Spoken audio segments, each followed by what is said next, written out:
దేవుడు అర్థం కాకపోతే జీవితం వ్యర్థమవుతుందా అన్న అంశాన్ని మీకు కరపత్రంలో వేశారు, మీ మధ్యలోనికి తీసుకుని వచ్చారు. దేవుడు అర్థం కాకపోతే జీవితం వ్యర్థమవుతుందా?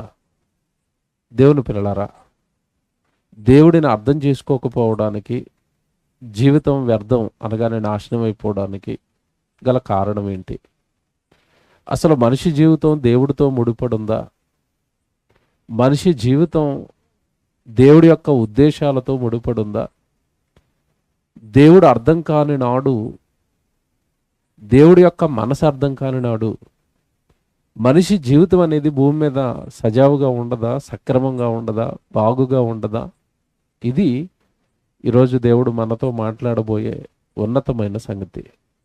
దేవుని పిల్లలరా, సహజంగా మనిషి దేవుడి విషయంలో ఎక్కడి వరకు ఆలోచించి వదిలేశాడు అంటే, దేవుడు అనే ఆయన ఒక ఆయన ఉన్నాడట, ఆయన ఎక్కడున్నాడో నాకు అనవసరం, దేవుడు ఉన్నాడు. ఆయన ఏం చేస్తున్నాడో నాకు అనవసరం, ఆయన ఎలా ఉన్నాడో నాకు అనవసరం. కానీ నాకు అవసరం ఏర్పడుతుంది అప్పుడప్పుడు దేవుడితో. ఎప్పుడు ఏర్పడుతుంది? ఏదైనా సమస్యలు వచ్చినప్పుడు, ఏదైనా ఇరుకులు వచ్చినప్పుడు, ఏదైనా ఇబ్బందులు వచ్చినప్పుడు నేను దేవుడి దగ్గరికి వెళ్ళాలి.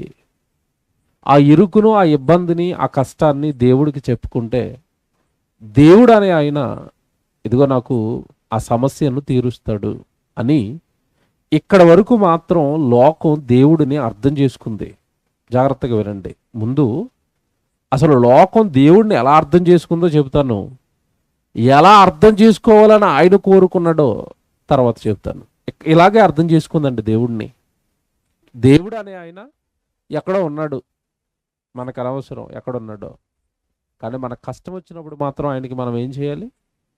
ప్రార్థన చేయాలి. మన కష్టాలు చెప్పుకోవాలి, మన బాధలు చెప్పుకోవాలి, మనల్ని సుఖంగా కాపాడమని దేవుడికి ప్రార్థించాలి అని అనుకున్నారు. దేవుని పిల్లలారా, కేవలం అవసరం వచ్చినప్పుడు దేవుడి దగ్గరికి రావటం, ఆనందంగా సంతోషంగా ఉన్నప్పుడు మనుషులతోనూ లోకంలోనూ గడపటం మనిషికి అలవాటైంది. అంటే దేవుడి పాత్రను తన జీవితంలో ఎంతవరకు మరి ఆలోచించాడు, ఎంతవరకు ఆ దేవుడు అనే ఆ పాత్రకు విలువిచ్చాడు అంటే, కేవలం కష్టం వచ్చినప్పుడు, కన్నీళ్ళు వచ్చినప్పుడు మాత్రమే దేవుడు. దీనికి ఒక ఉదాహరణ చెప్తాను, నేను ప్రతిసారి మాట్లాడుతూ ఉంటాను ఈ ఉదాహరణ. సహజంగా హాస్పిటల్లో ఉన్నప్పుడు అండి, బెడ్ మీద హాస్పిటల్లో ఉన్నప్పుడు వీళ్ళు క్రైస్తవులు అని మనం ఈజీగా గుర్తుపట్టచ్చు.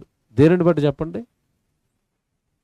క్రైస్తవుల బెడ్ దగ్గర, మీరు తలగడ దగ్గర, అందరి తలగడ దగ్గర ఏముంటుంది? ఖచ్చితంగా బైబిల్ ఉంటుంది. అప్పుడు మనం ఖచ్చితంగా గుర్తుపడతాం వీళ్ళు ఎవరు?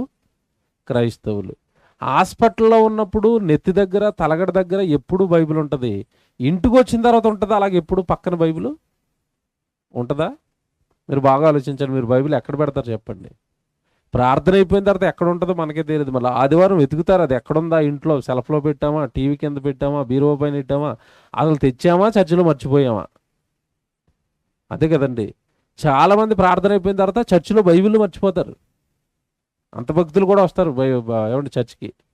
ఆ పాస్టర్ గారు ఆ బైబిల్లన్నీ దాచిపెట్టి వచ్చేవారం ఎవరో బైబిల్ మర్చిపోయారని వాళ్ళకి పేరు పెట్టి మళ్ళీ ఇవ్వాలి. అంటే మన భక్తి ఎక్కడి వరకు ఉంది అంటే, ఏదో కష్టం వచ్చినప్పుడు దేవుడు, వేదన వచ్చినప్పుడు దేవుడు, అంతా హ్యాపీగా ఉన్నప్పుడు నా పిల్లలతో ఆనందంగా ఉంటాను, నా పిల్లలతో సుఖంగా ఉంటాను, నాకు ఇష్టమైనవి కొనుక్కుంటాను, నాకు ఇష్టమైన చోటకి నేను వెళతాను, చుట్టాలింటికి వెళ్తాను, బంధువులింటికి వెళతాను, నేను ఆనందపడతాను, సుఖంగా ఉంటాను. మరలా ఏదైనా కష్టం వస్తే మళ్ళీ ఎవరు జ్ఞాపకం వస్తారు? దేవుడు జ్ఞాపకం వస్తాడు. ఇక్కడ వరకే దేవుడు మనిషికి అర్థమయ్యాడండి. ఒక రకంగా చెప్పాలి అంటే, ఒక్క మాటలో చెప్పాలి అంటే, మనిషికి దేవుడు అవసరం వచ్చినప్పుడు జ్ఞాపకం వస్తున్నాడు. అంతేనా? అంతే. మన అవసరం ఎప్పుడైనా వచ్చినప్పుడు దేవుడు జ్ఞాపకం వస్తున్నాడు. మీకు మాట అడుగుతాను, లోకంలో మీరు అర్థం చేసుకోవడానికి అడుగుతాను. మన కళ్ళ ముందున్న ఎవరినైనా మనం వాళ్ళని ప్రేమగా పలకరించకుండా, వాళ్ళతో ప్రేమగా మాట్లాడకుండా, మీకు అవసరం వచ్చినప్పుడు మాత్రమే వాళ్ళతో మాట్లాడుతున్నారు అనుకోండి, వాళ్ళు ఎంతకాలం మీకు సహాయం చేస్తారు నాకు చెప్పండి? ఎంతకాలం చేస్తారు? వీడి స్వభావం నాకు తెలిసిన, వీడు మంచోడు కాదు, వీడి గుణం మంచిది కాదు, అవసరం వస్తే వస్తాడురా మన ఇంటికి, అవసరం లేనప్పుడు మన ఇంటికి రాడురా అంటారా? అనరా? అంటారు. మరి లోకంలో ఉన్న మనిషి అవసరానికి వాడుకుంటుంటే అతనికి నీ మీద కోపం వస్తుంటే, దేవుడనే ఆయన ఈ సృష్టిని కలిగించాడు నీ కోసం నిద్రపోకుండా. ఇందాక చూశారు కదా సినిమాలు, అవన్నీ చూపించాం, సూర్యుడు చంద్రుడు ఇవన్నీ మీరు చూశారు.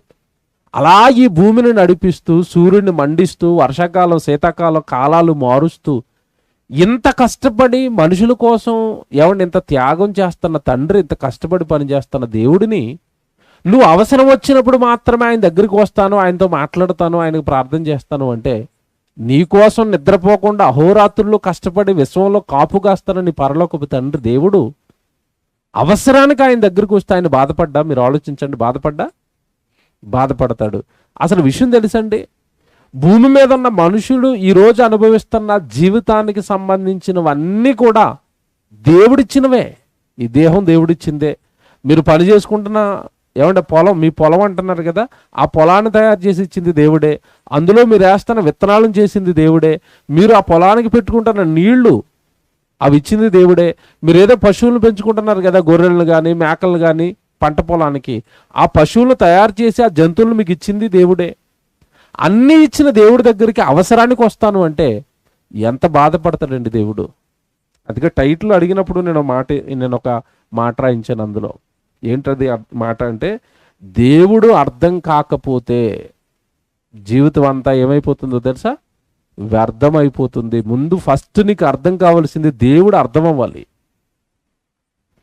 దేవుడు అనే ఆయన నీకేమవుతాడో అర్థం అవ్వాలి. దేవుడైన ఆయన నీ కోసం ఎంత కష్టపడుతున్నాడో అర్థం అవ్వాలి. అలాగే అసలైన మాట, దేవుడు ఈ భూమి మీద నిన్నెందుకు పుట్టించాడో అర్థం అవ్వాలి. నిన్ను ఎలా బ్రతకమన్నాడో అర్థం అవ్వాలి. ఇవన్నీ దేవుడి పక్షాన నువ్వు అర్థం చేసుకోవాలి. బైబిల్లో మాట చూపిస్తాను మీకు. ముందుగా దేవుడు, ఇంతకాలం మనం ఏమనుకున్నామంటే, ఈ ప్రసంగం ఇప్పుడే వింటున్న వాళ్ళకి చాలా కొత్తగా ఉంటుంది. దేవుడిని అర్థం చేసుకోవటం ఏంటండి, దేవుడే మనల్ని అర్థం చేసుకుంటాడు కదా అనుకుంటారేమో. బైబిల్లో మాట చూపిస్తాను. రోమీయులకు రాసిన పత్రిక 11వ అధ్యాయము 34వ వచనంలో దేవుడు ఒక పదం ప్రయోగించారు అక్కడ. ఏమంటే నిజంగా మీరు బాగా ఆలోచించాలన్నమాట. రోమీయులకు రాసిన పత్రిక 11వ అధ్యాయము 34వ వచనం చూడండి. ప్రభు మనస్సును ఎరిగిన వాడు ఎవడు? అంటే మనం నమ్ముకున్న ప్రభువుకి ఏముందట? మనస్సుందా? దేవుడికి మనస్సు ఉంటుందా? ఉంటుంది. దేవుడికి మాట ఉందా? ఉంది. దేవుడికి చూపు ఉందా? చూస్తాడా దేవుడు మనల్ని? చూస్తాడు. దేవుడు మాట్లాడతాడా? మాట్లాడతాడు. దేవుడు వింటాడా? వింటాడు. మరి చూస్తున్న దేవుడికి, వింటున్న దేవుడికి, మాట్లాడుతున్న దేవుడికి మనసు ఉండదా? ఉంటుందా? ఉంది. ప్రభు మనసు ఎరిగిన వాడు ఎవడు అంటే, దేవుడు మనసుని ఎరగటం లేదట ఎవరు. దేవుడు మనస్సును అర్థం చేసుకోవట్లేదట. దేవుడు మనసులో ఉన్న భావాలు అర్థం చేసుకోవటం లేదట. దేవుడు మనసులో ఉన్న ఆవేదన అర్థం చేసుకోవటం లేదట. దేవుడు మనుషుల్ని ఎందుకు పుట్టించాడో దేవుడు చెబుతున్నా అర్థం చేసుకోడట, వినడట. వాక్యం వినరండి ప్రజలు. అందుకే దేవుడి యొక్క ఉద్దేశాలు ప్రజలకు అర్థం కాకుండా పోతున్నాయి. దేవుని పిల్లలారా, ఇప్పుడు చదువుకున్న వచనాన్ని బట్టి మీకు క్లారిటీ వచ్చింది. మనం నమ్ముకున్న మన ప్రభువుకు కూడా ఏముంది? మనసు ఉంది. ప్రభువు మనసు ఎరిగిన వాడు ఎవడు అన్నాడు. ఇప్పుడు ఆ మనసును అర్థం చేసుకోలేదనుకోండి, ఇబ్బందిగా ఉంటుందా? దేవుడికి ఇబ్బందిగా ఉండదా? పోనీ మీకు ఇది అర్థం అవ్వలేదేమో. భార్య భర్తలు గొడవ చెప్తాను. ఇది చెప్తేనే అర్థమవుతుంది బాగా మనకి. ఇంట్లో భార్య భర్త ఇద్దరు పెళ్లి చేసుకున్నారు. ఆయనది ఒక కుటుంబం, ఈవిడది ఒక కుటుంబం. ఇద్దరిని ఏమన్నా ఒక జత చేశారు. ఎక్కడో పుట్టింది ఆవిడ, ఎక్కడో పుట్టాడు ఈయన. వీళ్ళిద్దరిని పట్టుకొచ్చి ఒక కుటుంబం చేసి ఒక ఇంట్లో పెట్టారు. ఇప్పుడు భర్తకు ఒక మనసు ఉంటుంది, భార్యకి ఒక మనసు ఉంటుంది. జాగ్రత్తగా వినండి. ఈయనకి ఎరుపు రంగు అంటే ఇష్టం, ఈవిడికి పచ్చ రంగు అంటే ఇష్టం. ఇద్దరు మనసులు కదా, రెండు ఇష్టాలు. ఇప్పుడు ఈవిడ ఏమంటుందంటే, ఈవిడికి ఎరుపు రంగు అంటే ఇష్టం కనుక నాకు ఎరుపు రంగు చీరే కావాలి అంటది. ఆయనకి ఏమి ఇష్టం? పచ్చరంగు ఇష్టం.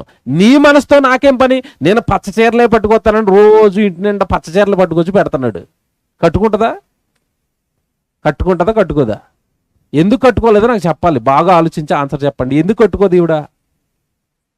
నాకో మనసు ఉంది, నా మనసులో నాకొక ఇష్టం ఉంది. ఏ కలర్ ఇష్టం? నాకు ఎరుపు ఇష్టం. నువ్వేం తెస్తున్నావు? పచ్చే తెస్తున్నావు. నేను ఎందుకు కట్టుకుంటాను? నాకు ఇష్టం లేదు అవి. మంచి భర్త అనుకోండి, అప్పుడు ఏం చేస్తాడు? ఇతని ఇష్టాన్ని ఆవిడ మీద రుద్దాలనుకోడు. ఆవిడని అడుగుతాడు, అమ్మా నీకు ఏమి ఇష్టం, ఏ రంగు చీర తెమ్మంటావు అంటాడు. అప్పుడు ఆవిడ చెప్పేస్తుంది, నాకు ఎరుపు రంగు చీర అంటే ఇష్టం అండి. మంచి భర్త అయితే ఏ రంగు తెస్తాడు? ఆ ఎరుపు రంగు తేగానే ఆవిడ మనసు ఎలా ఉంటుంది చెప్పండి? ఎరుపు రంగు చీర తేగానే ఆవిడ మనసు ఎలా ఉంటుంది? ఆనందంగా, సంతోషంగా కవర్లోంచి తీసుకుని మొహం ఇంత అయిపోయి ఒకసారి ఇలాగ వేసుకుని అద్దం ముందు చూసుకుని మురిసిపోయి అది అక్కడ పెట్టి మొత్తం ఆ కాలనీ అంతా ఏం చెప్తుంది? మా ఆయన చీర కొన్నాడు, మా ఆయన చీర కొన్నాడు, మా ఆయన చీర కొన్నాడు. అదే పచ్చ చీర కొన్నప్పుడు చెప్తుంది అలాగా? చెప్పదు. ఎందుకు చెప్పలేదంటే ఈ ఎరుపు చీర అంటే ఆవిడికి బాగా ఇష్టం. ఇది మీకు అర్థమైంది కదా? అంటే మన మనసులో ఒక ఇష్టం ఉంటుంది, అది అవతల వాడు అర్థం చేసుకున్నప్పుడు మనకి ఏమొస్తుంది? సంతోషం, ఆనందం వస్తుంది. ఇప్పుడు బైబిల్లో ఏముంది? అక్కడ మీ ప్రభువుకి ఏముందట? మనసు ఉందంట. మరి ప్రభువుకి మనసు ఉన్నప్పుడు ఆ మనసులో దేవుడికంటూ ఇష్టాలు ఉంటాయా ఉండవా? ఉంటాయి. అవి నువ్వు అర్థం చేసుకుని దేవా నీకేది ఇష్టం అంటావా, నీ ఇష్టాలన్నీ ఆయన పైన రుద్దుతావా? బాగా ఆలోచించండి. అయ్యా మాట్లాడకండి, వినండి. వర్షం వస్తే బాగా ఆపేద్దాంలేండి. మీరు టెంట్లో ఉన్నారు కదా, వర్షంలో తడవట్లేదు కదా మీరు. తడిచే వాళ్ళు ఎవరైనా ఉంటే మధ్యలోకి వచ్చింది, ఇక్కడికి టెంట్ మధ్యలోకి వచ్చింది. ఎవరి మీద వర్షం పడుతుంటే చైర్లే కదా పట్టుకొచ్చి ఇక్కడ వేసుకోండి. వర్షం పడుతుందా? ఇగో ఇక్కడికి వచ్చేయండి, ఇక్కడ ఖాళీ ఉంది కదా టెంట్ కిందకి. తడిచిపోతున్న వాళ్ళు ఎవరైనా టెంట్ కిందకి వచ్చేయండి. సైలెంట్గా మీ చైర్ పట్టుకుని మీరు వచ్చేయండి, అంతే. పక్క వాళ్ళని డిస్టర్బెన్స్ చేయకండి. మరి ఇప్పుడు పెద్ద సముద్రం వచ్చినట్టుగా, తుఫాన్ వచ్చినట్టుగా ఏం చేద్దామని చర్చలు మాత్రం పెట్టకండి. ఎందుకంటే వాళ్ళ వాక్యం వినరు మళ్ళీ. ఓకేనా? ఎవరైనా తడిచిపోతుంటే సైలెంట్గా చైరట్టుకు వచ్చి టెంట్ కింద వేసేసుకోండి. ఓకేనా? కొద్దిసేపు ఆగుతుంది, ఆగకపోతే దేవుడి చిత్తం లేకపోతే ముగించేద్దాం. ఓకేనా? రైట్. బాగా వినండి. దేవుడికి ఒక మనసు ఉంటుంది. ప్రభు మనసు ఎరిగిన వాడు ఎవడు అని ఉంది బైబిల్లో. అంటే దేవుడి మనసు మనిషి ఎరగాలి అని దేవుడు కోరుకున్నాడు. కానీ ఈరోజు పరిస్థితి ఎంత దారుణంగా మారింది అంటే, దేవుడి మనస్సును, దేవుడి ఆలోచనలను, దేవుడి ఉద్దేశాలను అర్థం చేసుకోవలసిన మనిషి దేవుడికి దూరం అయ్యాడు.